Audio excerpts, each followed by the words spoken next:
there was a lot of excitement, especially following our mint in 2021, where we raised over 100 million on Solana. It's still one of the highest games on Solana that was in terms of raising capital. Expeditions was the first, Tactics was the second, and then Seekers of Tokané is kind of like your PvE. We call it like players against the environment, but it's your single player campaign. And this is where the bread and butter in our promise, our original promise back in 2020, 2021 of what Aurory is.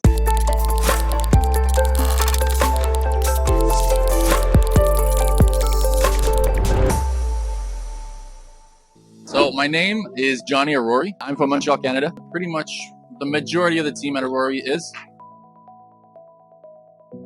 So Aurory at the start, I think we started in 2020. Funny story how it started. Our co-founders actually ended up on a call with potential investors. And while one of the co-founder was talking about the whole vision, the other co-founder was doodling stuff because, he didn't really understand the language and everything. So while he was just doodling, at the end of the call, the investors actually called him up on it. And he's like, what do you guys have in terms of ideas? Can you show us anything? And the co-founder just showed the doodle that he did, and the investors, or potential investors, I should say, they loved it so much that that's how the sort of PFP collection got started. And then after that, we sort of established some ground rules. We increased the team at the time in 2021. We were about 12 people, and we increased to 63. So that's like a 500% increase in about a year. There were some challenges there, but I mean, there was a lot of excitement, especially following our mint in 2021, where we raised over 100 million on Solana. It's still one of the highest games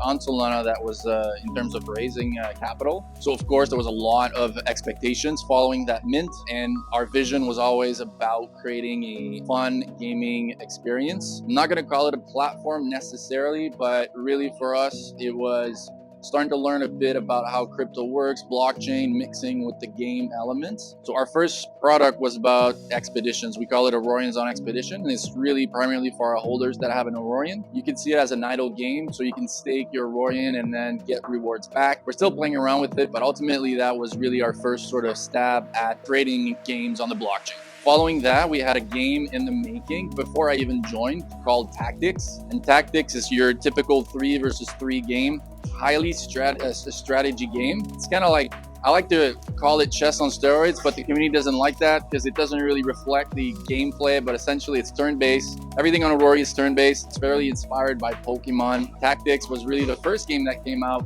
about 2021 as well, end of 2021. And really, again, at the same time, this is really us learning how to integrate blockchain inside a more complex game. Before it was expeditions, idle game, web-based, was kind of easy. Tactics now shifted into a Unity game, full-fledged game with interactive elements. So we needed to sort of up our game in terms of blockchain. It's still live to this date. So we still have a core group, and we reward players every week through sub tokens that we convert then into our main currency called the Aurory token. So players can grind up the leaderboards. It's very competitive. A lot of players are actually playing it just to rank up the leaderboards, because the higher you are in the leaderboards, the higher your payout can be. Of course, that opens up a lot of doors to cheaters and bots, so we have to really be careful.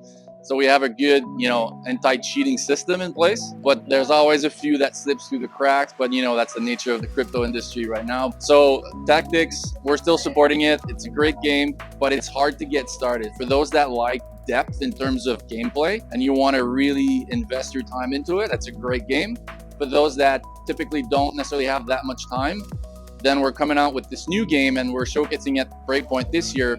It's called Blitz, but we're releasing a big game called Seekers of Tokané, which is the next iteration of our sort of projections and our releases that we're coming out with. So Expeditions was the first, Tactics was the second, and then Seekers of Tokané is kind of like your PvE. We call it like players against the environment, but it's your single player campaign. And this is where the bread and butter in our promise, our original promise back in 2020, 2021 of what Aurory is. This is really the first stepping stone into that. So you'll be able to visit lands through a procedural technology. So lands will always be different. So the replayability was really important for us, because acquiring users in crypto is, it's easy through paid ads or just shilling the project in general, but getting them to stay and continue to play and repeatedly day after day, that's the biggest challenge. And for that to happen, for us, we need to have specific systems that engage the players and make it immersive, make it fun. And this is what Seekers of Tokané is all about. Idea of players just exploring lands, capturing and collecting their Nefties. We have creatures called Nefties,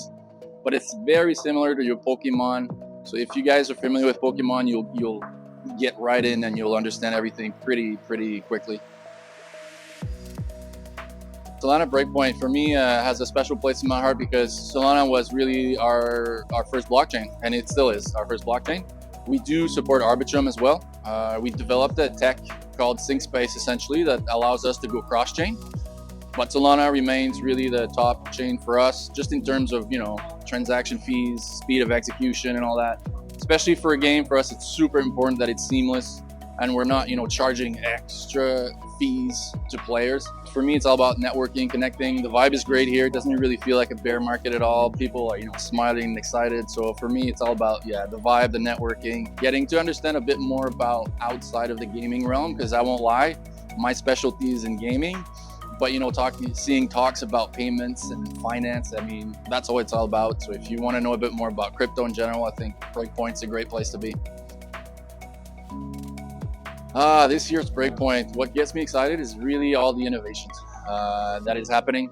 This space changes every 3 months, like we know. Like there could be Black Swan events, like we know, that could really drastically change the landscape. But for me, it's seeing all the people actually sticking around, even though there's been so many, I wouldn't say negative events, but the market's been really rough for everybody. And just being able to get together and just discuss, strategize with like-minded people, for me, that's like the best part of Breakpoint.